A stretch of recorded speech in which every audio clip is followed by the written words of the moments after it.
ఒక ఎత్తైన స్థలములో ఎక్కించే దేవుడు, ఆశ్రయ దుర్గముపై మనల్ని ఎక్కించే దేవుడు, అటువంటి వాగ్దానం చేసిన దేవుడు, ఎంతో నమ్మదగిన వాడు.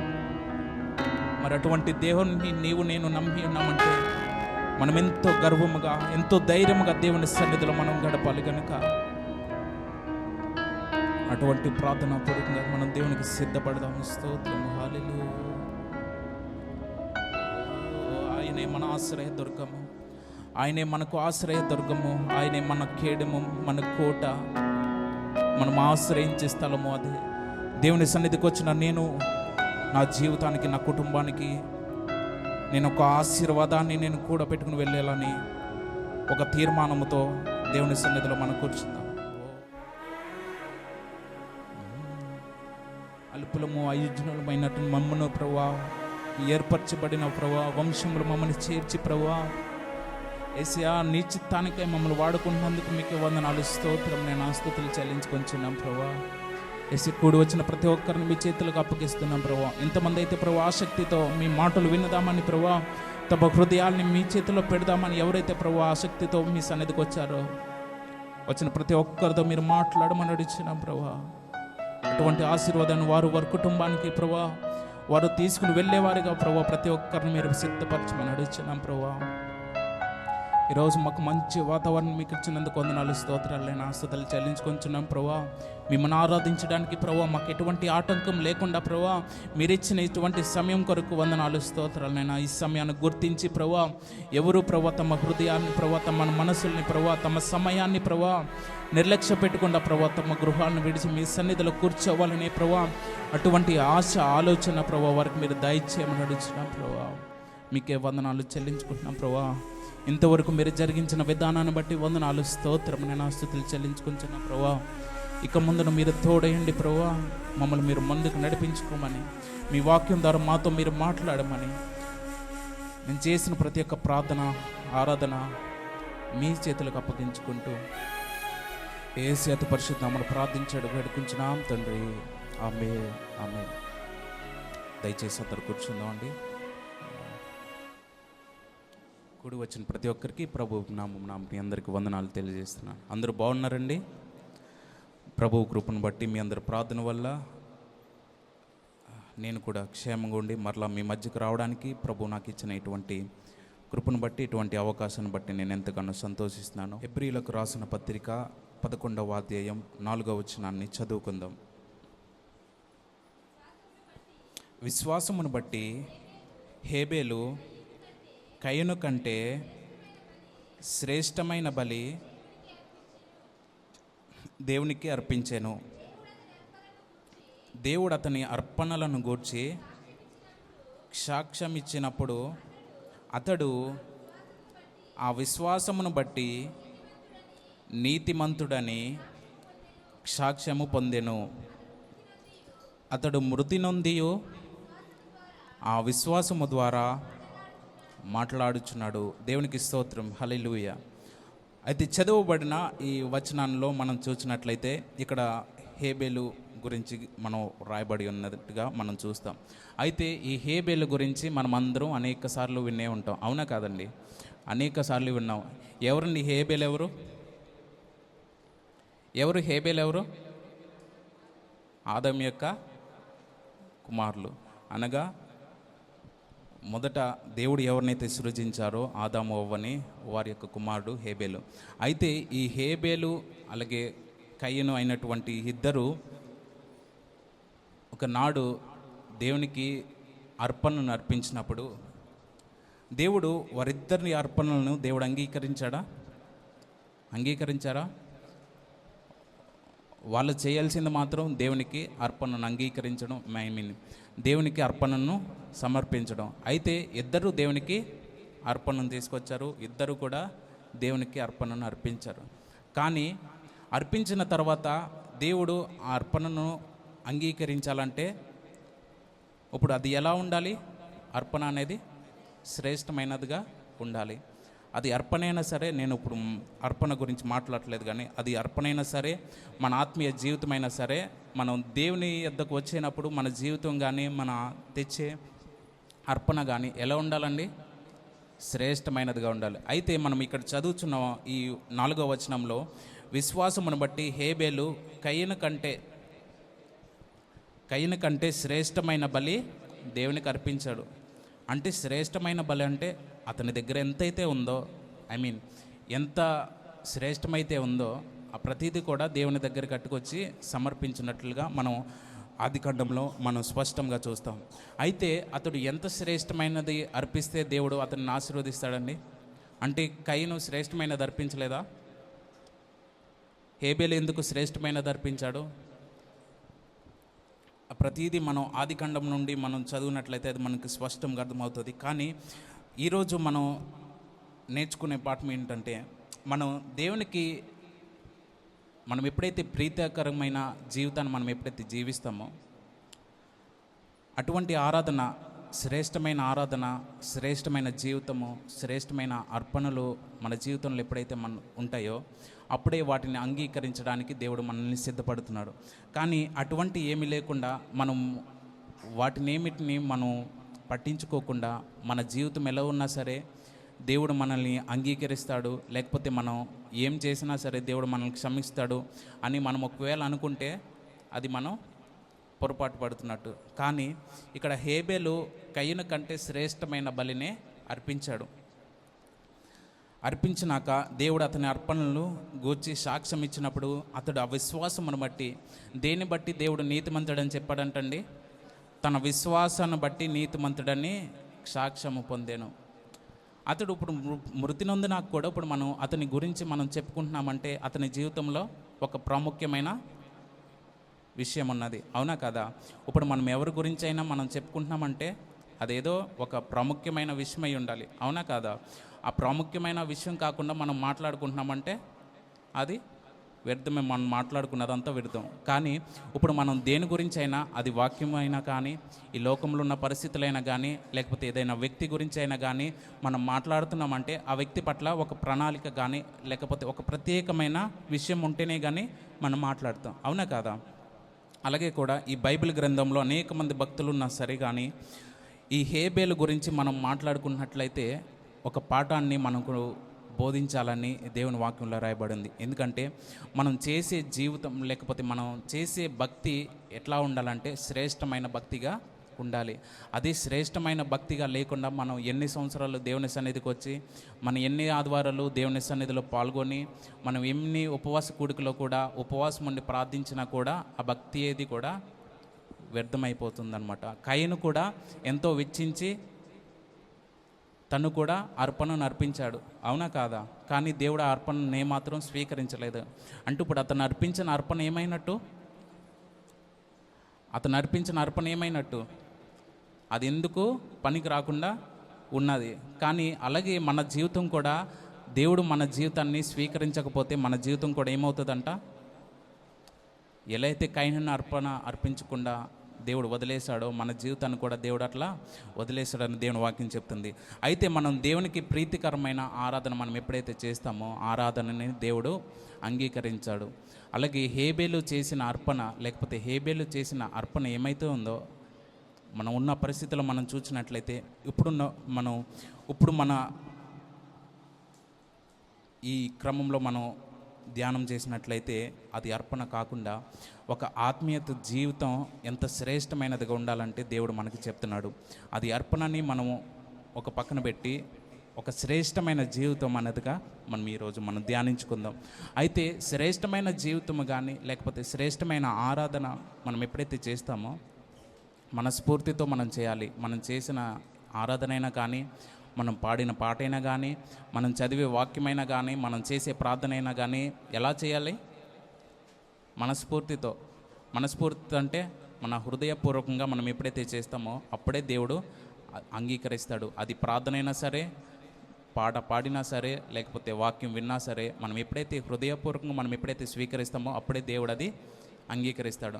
అంతేకాకుండా మనం హృదయపూర్వకంగా కాకుండా ఏదో మనం చేయాలి కాబట్టి, లేకపోతే ఆచారపరంగా మనం దాన్ని వెంబడిస్తున్నట్లయితే అది ఎంత మాత్రము దేవునికి అంగీకారంగా ఉండదు. కనుక దేవునికి అంగీకారంగా ఉండేలా భక్తి మనం చేయాలంటే మన భక్తి శ్రేష్టమైనదిగా ఉండాలి.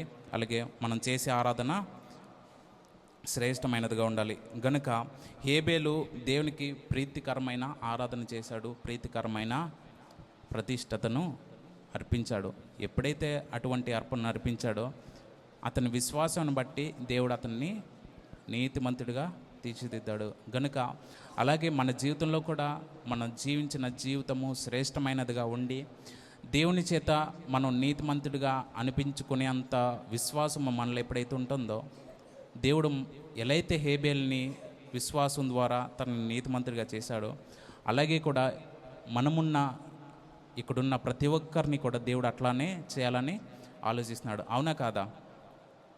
దేవుడు మనల్ని గొప్పవారిగా చేయడానికైనా పిలుస్తా, లేకపోతే మనం ఏ పరిస్థితిలో ఉన్న వాళ్ళని అలాగే ఉంచడానికా? గొప్పవారిగా చేయడానికే కదా. మనం ఉన్న స్థాయి నుండి మరొక పై స్థాయికి పంపించడానికి, లేకపోతే తీసుకువెళ్ళడానికి దేవుడు మనకి మన జీవితంలో ఆయన అడుగుపెట్టాడు. గనుక మన జీవితంలో అడుగుపెట్టిన యేసుక్రీస్తును మనం వెంబడిస్తున్న మనం ఎప్పుడు అదే పరిస్థితిలో ఉంటే దేవునికి నచ్చుతుందా? నచ్చదు కదా. మనము మొదట ఏ స్థితిలో ఉన్నామో చివరకు కూడా అదే స్థితిలో ఉన్నామంటే మన జీవించిన జీవితం కానీ మనం చేసిన భక్తికి కానీ ఎంత మాత్రము అర్థం లేనిదిగా ఉంటుంది. గనుక హేబేలు ఎలా అయితే దేవునికి అర్పణ అర్పించినప్పుడు తన హృదయపూర్వకంగా శ్రేష్టమైన అర్పణ ఎలా అయితే అర్పించాడో, అలాగే కూడా మన జీవితం కూడా శ్రేష్టమైన జీవితంగా మనం జీవించాలని ఈ వాక్యం ద్వారా మనం చేసుకుందాం. అలాగే రెండవదిగా మనం చూసినట్లయితే అదే 11వ అధ్యాయంలో 7వ వచనాన్ని మనం చదువుకున్నట్లయితే, విశ్వాసమును బట్టి నోవాహు అది వరకు చూడని సంగతులను గూర్చి దేవుని చేత హెచ్చరింపబడి భయభక్తులు గలవాడే తన ఇంటి వారి రక్షణ కొరకు ఒక ఓడను సిద్ధము చేసెను. అందువలన అతడు లోకము మీద నేరస్థాపన చేసి విశ్వాసమును బట్టి కలుగు నీతికి వారసుడాయను. దేవునికి స్తోత్రం, హల్లెలూయా. రెండవదిగా మనం చూసినట్లయితే నోవాహును మనం ఇక్కడ నోవాహు పట్ల దేవుడు చేసిన కార్యం ఏదైతే ఉందో దాన్ని మనం ఇక్కడ చూడటం జరుగుతుంది. అయితే దీన్ని కూడా దేవుడు ఒక ప్రత్యేకమైన విషయం గురించి మనకి ఇక్కడ హెబ్రీయులకు పత్రికలో మనకు చెప్తున్నాడు. ఆ విషయం ఏంటంటే, నోవాహు ఎంతైతే దేవుని అందు భయభక్తులు కలిగి దేవుడు ఏమైతే ఆయనకి చేయమని చెప్పాడో ప్రతి ఒక్క మాటని చేశాడు. అవునా కాదా? దేవుడు నోవాహును ఓడ చేయమన్నప్పుడు ఏది ఏ సైజులో ఉండాలో, ఏది ఆకారంలో ఉండాలో ప్రతిదీ దేవుడు నోవాహుకి చెప్పాడు. అవునా కాదా? నోవాహుకి ఏదైతే దేవుడు చెప్పాడో ప్రతిదీ నోవాహు దేవుడు ఎలా అయితే చెప్పాడో అదే విధంగా చేశాడు. అంతేగాని లేదు ప్రభువా ఇలా చేస్తే అది బాగోదు, ఇలా చేస్తే అది ఎక్కువ కాలం రాదు అని ఎంత మాత్రం దేవునికి మాట తిరిగివేశారా? లేదు కదా. దేవుడు ఏ కొలతలు అయితే చెప్పారో, లేకపోతే ఏ ఆకారంలో చేయమని దేవుడు అయితే చెప్పాడో అదే ఆకారంలో దేవుడు చేసినప్పుడు ఆ ఓడ ఎంత మాత్రము కూలిపోకుండా కొట్టుపోకుండా దేవుడు ఇచ్చినంత కాలము ఎన్ని రోజులైతే ఆ వరదలు ఉన్నాయో అంత కాలము కూడా అది సజీవంగా ఉన్నది. గనుక ఇప్పుడు దేవుడు నోవాహుకు చెప్పిన మాటలు ఆయన అంగీకరించి దానికి లోబడి ఎప్పుడైతే విధేయత చూపించాడో అప్పుడే కార్యాన్ని చూడగలిగాడు. అంతేకాకుండా ఒకవేళ దేవుడు చెప్పిన మాటలు నోవాహు ఎంత మాత్రం వినకుండా, ఒకవేళ దేవుని మాటలు తిరస్కరించుంటుంటే, లేకపోతే ఆ విధేయత కలిగే మాటలు దేవుని వినకుండా తనకిష్టం వచ్చినట్లు నోవాహు చేసినట్లు ఉంటే మనం ఈరోజు అతని గురించి చెప్పుకుందామా? లేదు కదా. ఎందుకండి? ఇప్పుడు పాత నిబంధనలు మనం చదువుతాం, అలాగే కొత్త నిబంధనలు కూడా ఎందుకు నోవాహు గురించి దేవుడు మనకి మరొకసారి జ్ఞాపకం చేస్తున్నాడు? అది జీవితంలో ఒక ప్రత్యేకమైన కార్యాన్ని దేవుడు చేశాడు కాబట్టి మరొక్కసారి, అంటే కొత్త నిబంధనలు కూడా మరొక్కసారి మనకి జ్ఞాపకం చేస్తున్నాడు. అయితే నోవాహు జీవితం నుండి మనం నేర్చుకునేది ఏంటంటే, మనం దేవుని యందు ఎంతైతే భయభక్తులు కలిగి ఉంటామో ఆ భయభక్తులు కలిగి ఉన్న జీవితం అంతా మనం ఎలా కలిగి ఉండాలంటే, విధేయతతో మనం ఎప్పుడైతే దేవుని మాటలకు లోబడతామో, లేకపోతే ఆయన ఇచ్చిన ఆజ్ఞలు ఏమైతే ఉన్నాయో, మనకి ఆయన ఇచ్చిన కట్టడలు ఏమైతే ఉన్నాయో, లేకపోతే మనకి ఏమైతే పాటించమని దేవుడు వాక్యం చెప్తుందో ఆ ప్రతిదీ మనం ఎప్పుడైతే పాటించి దాన్ని తప్పకుండా మనం ఎప్పుడైతే మన జీవితంలో వాటిని అనుసరిస్తామో అప్పుడే దేవుని కార్యంలో మనం చూస్తాము. అలాగే నోవాహు కూడా తన జీవితంలో చూశాడు. నోవాహు జీవితంలో అతడు చేసిన కార్యాలన్నింటినీ చూడగలిగాడంటే కేవలం ఒకటే, దేవుని మాటకి లోబడాడు. మనం ఎప్పుడైతే దేవుని మాటకి అలా లోబడతామో, కేవలం నోవాహు అనే కాదు, నోవాహు గొప్ప మనిషి కూడా కాదు. ఎందుకంటే అతన్ని ఆశ్రయించిన వారందరూ దేవుని దృష్టిలో అందరూ గొప్పవారే కదా. ఇప్పుడు మనం కూర్చున్న ఈ ప్రాంగణంలో కూడా ఎంతోమంది గొప్పవారు ఉంటారు. వారిలో కూడా దేవుడు హస్తం ఉంటుంది. ఇప్పుడు వారినే వాడుకున్నారు, మనల్ని వాడుకోలేరండి? దానికి ఎటువంటి అర్హత లేదు కదా. కేవలం మన హృదయాన్ని దేవునికి అర్పించి మనం ఎప్పుడైతే దేవునికి విధేయత కలిగి, లేకపోతే ఎప్పుడైతే మనం దేవుని ఆజ్ఞలకు లోబడి మనం ఎప్పుడైతే జీవిస్తామో ఎవరినైనా దేవుడు వాడుకుంటాడు. అవునా కదా? దేవుడు ఎవరి జీవితంలో అయినా కార్యం చేయాలని ఆశిస్తాడు. ఎందుకంటే అతడు ఎటువంటి పక్షపాతం లేని దేవుడు గనుక నోవాహు ఎలా అయితే దేవుని యందు భయభక్తులు కలిగి, దేవుడు ఏమైతే ఆజ్ఞలు, నియమాలు, కట్టడాలు ఏమైతే నియమించాడో ప్రతిదీ పాటించాడు, ప్రతిదానికి లోబడకుండా ఎంత మాత్రము కూడా అతడు దేవుని ఆజ్ఞలకి కానీ దేవుని నియమాలకి కానీ ఎంత మాత్రము ఎప్పుడూ వ్యతిరేకించలేదు. లేకపోతే ఎప్పుడు కూడా దేవుని మాటకి ఎప్పుడు తిరిగి సమాధానం చెప్పలేదు. గనుక అటువంటి క్రమంలో ఉన్న నోవాహు ఆశీర్వదింపబడ్డాడంటే దానికి గల కారణం దేవుని మాటకు లోబడి విధేయత కలిగి జీవించడమే. గనుక మన జీవితంలో ఇటువంటి పరిస్థితుల్లో కూడా మనం దేవుని మాటకు మనం లోబడట్లేదంటే, లేకపోతే మనం ఆశీర్వాదాన్ని అనేది మన జీవితంలో మనం చూడట్లేదంటే మనం దేవుని మాటకి మనం లోబడట్లేదు, లేకపోతే దేవుని మాటకు మనం విధేయత చూపించట్లేదు. మనం ఎప్పుడైతే దేవుని మాటకు మనం విధేయత చూపిస్తామో, మనం ఎంత ప్రార్థన చేసినా కూడా, లేకపోతే మనం ఎంత బలహీనత స్థితిలో ఉన్నా కూడా దేవుడు మనల్ని బలపరుస్తానికి ఆయన సిద్ధపడి ఉన్నాడు.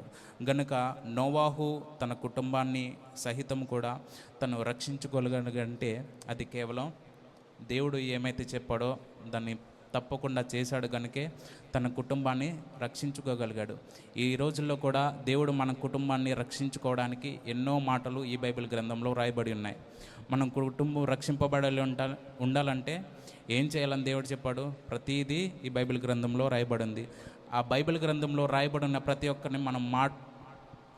ఒక్క మాటను మనం ఎప్పుడైతే పాటిస్తామో మనము కూడా మన కుటుంబాన్ని ఏం చేస్తాం? మన కుటుంబాన్ని మనం కూడా రక్షించుకునే వారంగా ఉంటాం. కనుక మన కుటుంబం రక్షింపబడి ఉండట్లేదంటే, లేకపోతే మన కుటుంబం దేవుని సన్నిధికి రావట్లేదంటే, లేకపోతే మన కుటుంబస్తులు రక్షింపబడలేదంటే దానికి గల కారణం ఎవరు? మనమే. అవునా కదా?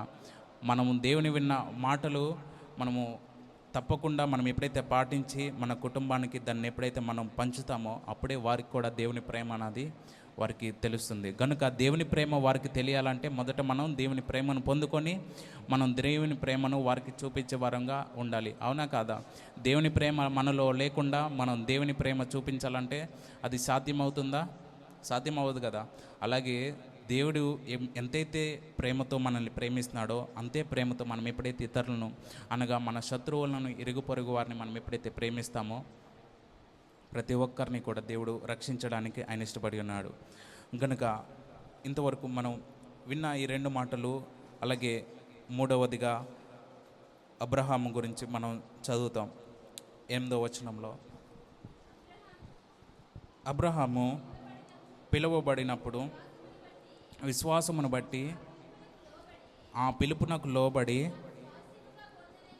తాను స్వాస్థ్యముగా పొందనయున్న ప్రదేశం నాకు బయలువెళ్ళెను, మరియు ఎక్కడికి వెళ్ళవలెనో అది ఎరుగక బయలువెళ్ళెను. దేవునికి స్తోత్రం. హల్లెలూయా, హల్లెలూయా. మూడవదిగా మనం చూసినట్లయితే అబ్రహాము జీవితం నుండి మనము మరొక మాటను మనం నేర్చుకుందాం. అయితే ఈ అబ్రహాము గురించి మనం విన్నప్పుడు, అబ్రహాన్ని దేవుడు పిలిచినప్పుడు దేవుడు ఏమని పిలిచాడు? నీవు నేను చూపించే చోటుకు వెళ్ళమని చెప్పారు. అంతే. అబ్రహాం ఏం చేశాడు? అలాగే ప్రభువా, నువ్వు ఎక్కడికి వెళ్ళమంటే అక్కడికి వెళ్తానని అన్నాడు. అంతేనా? లేకపోతే ఎక్కడికి వెళ్ళాలి ప్రభువా, ఏ ప్రదేశానికి వెళ్ళాలి, లేకపోతే ఎలా వెళ్ళాలి అని ఏమన్నా క్వశ్చన్స్ అడిగారా? అడగలేదు కదా. దేవుని చెప్పిన మాటకు వెంటనే చిత్తం ప్రభువా అని లోబడాడు. అతడు ఎక్కడికి వెళ్ళాలో అతనికి తెలియలేదు, లేకపోతే ఏ ప్రదేశానికి దేవుడు వెళ్ళమన్నాడో కూడా తెలియదు. కానీ దేవుడు వెళ్ళమన్నాడు, నేను వెళ్తాను అనే ఒక సిద్ధపాటుతో ఎప్పుడైతే అబ్రహాము దేవుని మాటను అంగీకరించి ఏం చేశాడు, అక్కడ ఎక్కడ ఆలోచించకుండా, లేకపోతే నా కుటుంబంతో నేను ఆలోచించి చెప్తాను ప్రభువా అని అతడు ఎంత మాత్రమో సమయాన్ని వ్యర్థం చేయకుండా దేవుడు చెప్పిన వెంటనే ఏం చేశాడంట, దేవుడు చూపించే స్థలానికి బయలుదేరి వెళ్ళాడు. అతని కుటుంబాన్ని విడిచిపెట్టాడు, తనకున్న ఆస్తినంతటిని విడిచిపెట్టాడు, తనకున్న సంపదనంతటిని విడిచిపెట్టాడు. ఇప్పుడు ఎక్కడికి బయలుదేరాడు? దేవుడు ఏ స్థలాన్ని అయితే చూపించాడో, దేవుడు ఎక్కడికైతే వెళ్ళమన్నాడో, లేకపోతే ఎక్కడికి వెళ్తే అబ్రహాం ఆశీర్వదించబడతాడని దేవుడు ఆలోచించాడో ఆ ప్రదేశానికి బయలుదేరినప్పుడు అబ్రహాం జీవితంలో ఒకటి ఆశీర్వాదం కాదు, అనేక ఆశీర్వాదములకు తండ్రిగా అబ్రహాముని చేశాడు. గనుక అది ఎందువల్ల అయింది? కేవలం ఇది కూడా దేవుని మాటకు లోబడి విధేయత కలిగి ఆయన మాటలు జబదాటకుండా, లేకపోతే ఆయన మాటలకి ఎంత మాత్రము తీసి పారేయకుండా ఎప్పుడైతే అబ్రహాము దేవుని నమ్మి ఎలా అయితే ఆ స్థలానికి బయలుదేరుతాడో, ఆ బయలుదేరినప్పటి నుండి ఎక్కడికి నడిపిస్తే అక్కడికి నడిచే వరంగా ఉండాలి. అవునా కాదా? దేవుడు మనల్ని ఎక్కడికి వెళ్ళమంటే అక్కడికి, లేకపోతే ఎవరికి సువార్త చెప్పమంటే వారికి సువార్త చెప్పగలిగే ధైర్యం మనకి ఉండాలి. అబ్రహాం ఎంత మాత్రమూ ఆలోచించలేదు, అయ్యో నాకు చదువు రాదు కదా, లేకపోతే నాకు ఎలా వెళ్ళాలో తెలియదు కదా, నాకు సహాయం ఏం లేదు కదా, నేను ఒక్క నెల వెళ్తాను ప్రభువా అని ఎంత మాత్రమూ అబ్రహాము వెనుకం చేయలేదు. అతడు బయలుదేరాడు అంతే. అప్పుడు కార్యం ఎవరు చేశారు? దేవుడే చేశాడు. ఎందుకంటే ఆయన పిలిచాడు గనుక, పిలిచిన పిలుపుకు తగిన జీవితాన్ని దేవుడు మనకిస్తాడు గనుక అబ్రహాముకు ఎలా అయితే తోడై ఉన్నాడో అలాగే కూడా మనకి తోడై ఉండాలని ఆలోచిస్తున్నాడు. అలాగే మరొక పరీక్షను దేవుడికి అబ్రహాంకి దేవుడు పెట్టినప్పుడు, ఏ పరీక్ష అంటే అది తన కుమారుని బలి ఇవ్వమని అబ్రహాముకి చెప్పినప్పుడు అక్కడ ఏం చేశాడు అబ్రహాము? అయ్యా నాకు లేక పుట్టిన కుమారుడు ఇప్పటికప్పుడు బలి ఇవ్వమంటే నేను ఎలా ఇవ్వాలి ప్రభువా అని ఏమైనా అడిగారా? అడగలేదు కదా. తను లేకపోతే నా కుటుంబంతో అడిగి నేను చెప్తాను ప్రభువా అని అడిగారా? లేదు కదా. అలాగే ప్రభువా అని చెప్పి అప్పుడు తన కుటుంబంతో ఈ మాటను చెప్పినప్పుడు దేవుడు అటువంటి జీవితాన్ని, లేకపోతే అటువంటి విశ్వాసాన్ని అబ్రహానికి దయచేశాడు. ఎందుకు? మొదట ఆయన చెప్పిన మాటకి లోబడ్డాడు కనుక, లేకపోతే ఆయన ఏ స్థలానికి చూపించాడో ఆ స్థలానికి బయలుదేరడానికి సిద్ధమయ్యాడు కనుక అతడు చివరి వరకు వృద్ధాప్యంలో కూడా అతనికి కుమారుని దయచేసి, లేకపోతే సంతానాన్ని దయచేసి కలిగిన కుమారుని బలి ఇవ్వమన్నప్పుడు అబ్రహాము ఎంత మాత్రం సందేహించకుండా ఆ కుమారుని బలించడానికి సిద్ధమైనప్పుడు ఎంతగానో దేవుడు సంతోషిస్తాడు. అవునా కాదా? ఎందుకంటే ఎంతో ప్రేమించి పెంచుకున్న కుమారుని బలి ఇవ్వడానికి కూడా సిద్ధమయ్యాడంటే అతడు దేవుని ఎంతగా ప్రేమిస్తున్నాడో, లేకపోతే దేవునికి ఎంతగా ప్రాధాన్యత ఇస్తున్నాడో మనం తెలుస్తుంది. అయితే అబ్రహాం జీవితం నుండి మనం నేర్చుకోవాల్సింది ఏమిటంటే, మనం ఎన్ని బలులు అర్పించినా కూడా మనం అబ్రహాం జీవితం నుండి మనం ఏం నేర్చుకుంటామంటే, బలులు అర్పించడం కంటే విధేయత చూపటం గొప్పది. అంటే అతడు బలులు అర్పించట కంటే మొదటగా మనం ఏం చేయాలి? విధేయతను మనం చూపించాలి. ఇప్పుడు బలి ఇవ్వడానికి సిద్ధమయ్యాడాను అనే దానికి గొప్పది కాదు, కానీ అక్కడ సిద్ధపాటు కలిగి, అంటే దేవునికి విధేయత కలిగి జీవించిన జీవితాన్ని మనం ఇక్కడ చూస్తాం. ఎందుకంటే మనం బలులు ఎన్నైనా అర్పిస్తారు, బలులు ఎవరైనా అర్పిస్తారు, ఎందుకంటే అది ధనంతో చేయబడింది కాబట్టి, లేకపోతే అది ధనంతో పని కాబట్టి ధనంతో పని చేయాలంటే ఎన్నైనా చేస్తాం. కానీ హృదయంతో చేయాల్సిన పని మనం కొన్నిసార్లు చేయడానికి ఆలోచిస్తాం. అవునా కదా? ఈ హృదయంలో నుండి రావాలంటే అది రాదు. కానీ మన చేతిలో ఉన్న ధనంతో మనం ఏదైనా కొనాలంటే 2 సెకండ్లో కొనేస్తాం. కానీ మన హృదయంలో ఒక తీర్మానం తీసుకోవాలంటే అదెంతో కష్టమైన పని. అవునా కాదా? దేవునికి విధేయత కలిగి, లేకపోతే దేవునికి లోబడి జీవించాలంటే అదెంతో కష్టమైన పని.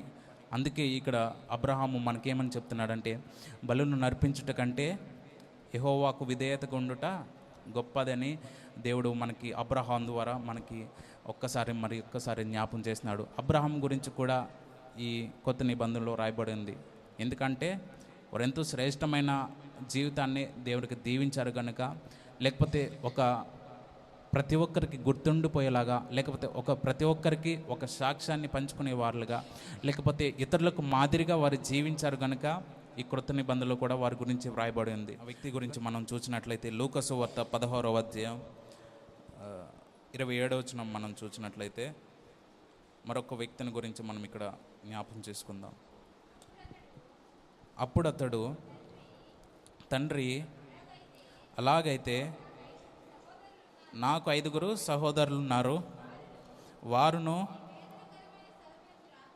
ఈ వేదనకరమైన స్థలమునకు రాకుండా వారికి సాక్ష్యం ఇచ్చుటకై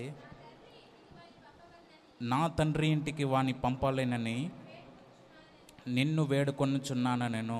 దేవునికి స్తోత్రం, హల్లెలూయా. మరి దీని అనేక సందర్భంలో మనం వినే ఉంటాం ఈ లాజరు అలాగే ధనవంతుడు గురించి. అయితే ధనవంతుడు మరణించి ఆ నరకానికి వెళ్ళినప్పుడు అతడు ఎక్కడ పశ్చాత్తాపడుతున్నాడంట? నరకంలో పశ్చాత్తాపడుతున్నాడు. అంటే అతడు చేసిన ధర్మకార్యాలు, పుణ్యకార్యాలు అవి ఏవి కూడా దేవునికి ఇష్టకరంగా లేకుండా, లేకపోతే అతడు చేసిన పనులు ఏవి కూడా దేవునికి ఇష్టంగా లేనందున అతడు ఎక్కడికి త్రోసివేయబడ్డాడు? నరకంలో త్రోసివేయబడ్డాడు. ఇప్పుడు ఎక్కడ పశ్చాత్తాపడుతున్నాడంట? నరకంలోనే పశ్చాత్తాపడుతున్నాడు. అయితే ఇప్పుడు నరకంలో అతడు పశ్చాత్తాపడుతుంటే అతనికి ఏమన్నా ప్రయోజనం ఉంటుందా? అతనికి ఏమన్నా తీర్పు జరుగుతుందా? నరకంలో పశ్చాత్తాపడితే జరగదు కదా. అలాగే కూడా దేవుడు కూడా మనకి ఇక్కడ చదవబడిన వాక్యం కూడా మనం ఒకసారి పరిశీలించినట్లయితే, నరకంలో ఆ ధనవంతుడు పలుకుతున్న మాటలు ఏమైనా ఉన్నాయంటే, అలాగైతే నాకు 5 సహోదరులు ఉన్నారు. వారును కూడా నాలాగే నేను ఎలా అయితే జీవించానో వారు కూడా అదే జీవితంలో ఉన్నారు గనుక కనీసం నేను వారినైనా రక్షించడానికి నా మనసు ఆత్రపడుతుంది. గనుక నేను వెళ్ళి వారిని రక్షించడానికి, లేకపోతే వారికి సువార్త చెప్తాను, లేకపోతే వారికి మారడానికి వారికి మనసును మారుస్తానని ధనవంతుడు ఎక్కడ తీర్మానం చేసుకుంటున్నాడంట? నరకంలో. కానీ జీవించినంత కాలము పక్కన నీతిమంతుని పెట్టుకొని, కానీ అతనికి ఎంత మాత్రం కూడా సహాయం చేయకుండా, అతన్ని ఎంత మాత్రం పట్టించుకోకుండా, అతడు ఎంతో కుష్ఠరోగం కలిగి ఉంటే అతని ఎంత మాత్రం కనికరం చూపకుండా అంత కఠినంగా జీవించిన వ్యక్తి ఇప్పుడు నరకంలో ఏమంటున్నాడంట? నాకు 5 సహోదరులు ఉన్నారు, కనీసం వారినైనా నేను మారుస్తాను, నేను ఈ వేదనను తట్టుకోలేను అని ఎక్కడ ఏడుస్తున్నాడు? ఎక్కడ పశ్చాత్తాపడుతున్నాడు? నరకంలో. మనం నరకంలో ఎంత పశ్చాత్తాపడి ఈ లోకంలో మనం చేయాల్సిన పనులు చేసి దేవునికి ఎంత మాత్రము మనం లెక్క చెప్పకుండా, లేకపోతే మన జీవితంలో చేసిన పనులని బట్టి మనం ఎంత మాత్రము క్షమాపణ పొందకుండా మనం మరణిస్తే మనం ఎక్కడికి వెళ్ళేది? నరకానికి. ఆ నరకంలో మనం పశ్చాత్తాపడినా, మనం ఏడ్చినా, మనం ఎంత రోదన చేసినా కూడా మన ప్రార్థన అనేది అంగీకరించబడదు. గనుక ఈ ధనవంతుడు పలుకుచున్న మాటలు ఇక్కడ రాయబడి ఉన్నామంటే వాటి ద్వారా మనం ఒక పాఠాన్ని మనం నేర్చుకుంటాం. మనం ఇక్కడ చెప్పబడుతుంది.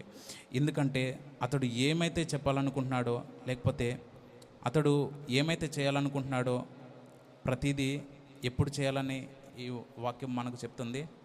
మనం ఏది చేయాలన్నా కూడా, లేకపోతే మనం ప్రార్థన చేయాలన్నా కూడా, లేకపోతే మనం మనసును మార్చుకోవాలన్నా కూడా, మనం బ్రతికి ఉన్నప్పుడే ఏం చేయాలి? మనం ఎప్పుడైతే మార్చుకుంటామో, లేకపోతే మన జీవితంలో మార్పు అనేది మనం ఎప్పుడైతే బ్రతికి ఉండగా మనం చేసుకుంటామో ఆ నరకంలో వేదన పడవలసిన అవసరం ఎంత మాత్రం ఉండదు.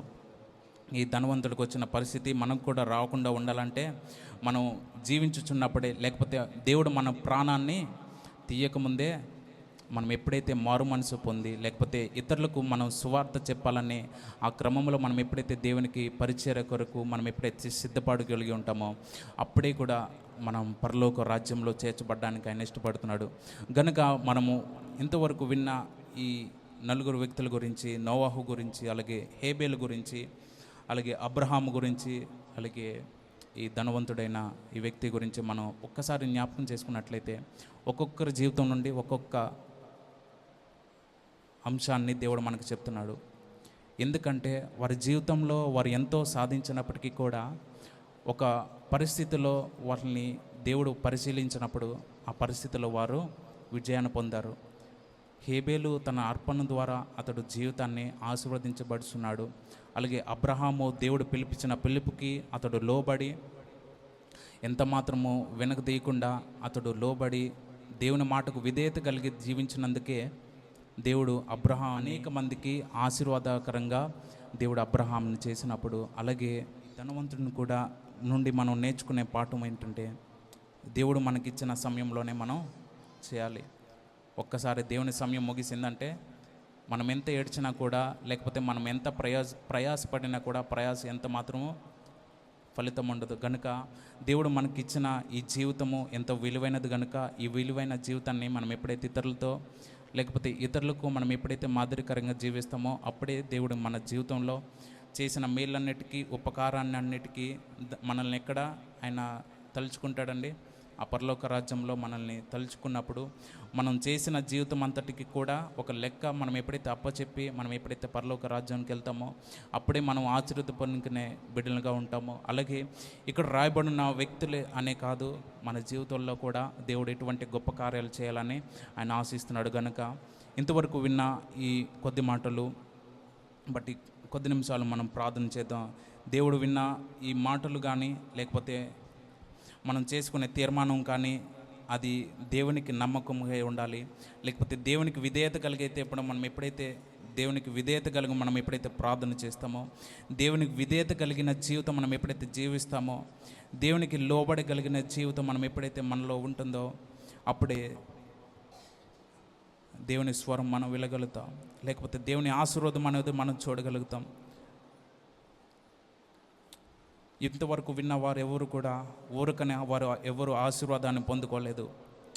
అబ్రహాం ఊరికనే ఆశీర్వాదాన్ని పొందుకోలేదు. అతడు చేయాల్సిన కార్యం అతడు చేశాడు.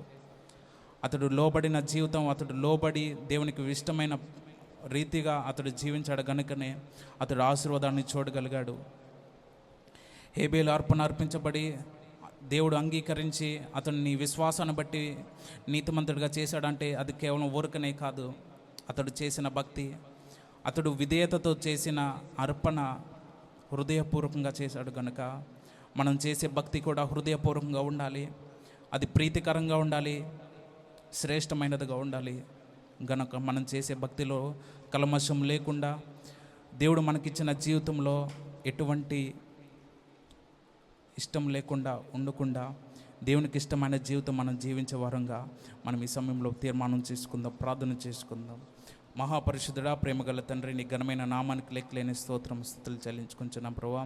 ఇంతవరకు విన్న ఈ కొద్ది మాటలను బట్టి మీకు వందనాలు, స్తోత్రం నేను స్థుతులు చెల్లించుకుంటున్నాం ప్రభా. అలాగే ప్రభా, మిగిలిన సమయం అంతటిని మీ చేతులకు అప్పగిస్తున్నాం ప్రభా.